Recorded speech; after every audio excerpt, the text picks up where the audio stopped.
छत्रपती संभाजीनगर शहरातील ज्या भागात पाईपलाईनद्वारे पाणी पुरवठा होत नाही त्या भागात जे आहे ते महानगरपालिकेच्या वतीनं टँकरद्वारे पाणी पुरवठा केला जातोय।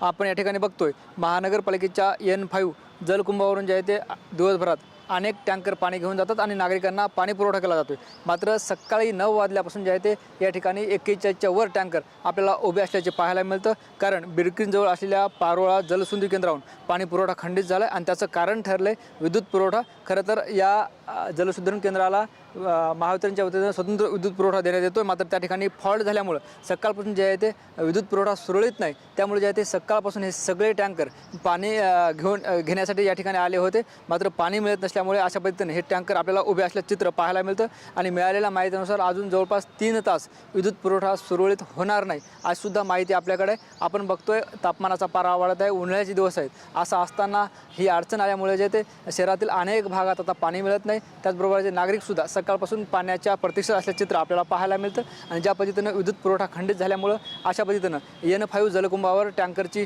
मोठी गर्दी आपल्याला पाहायला मिळते आणि अनेक नागरिक जे आहे ते आता टँकरच्या प्रतीक्षेतसुद्धा आपल्याला पाहायला मिळतात आणि लवकरात लवकर विद्युत पुरवठा सुरळीत झाला पाहिजे आज सुद्धा आता नागरिकांची मागणी पुढे येताना आपल्याला पाहायला मिळते।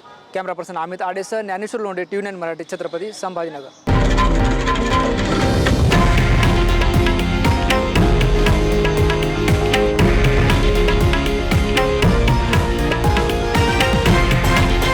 हे आहे देशातील नंबर 1 न्यूज नेटवर्क आणि आपण पाहत आहात TV9 मराठी, एकमेव।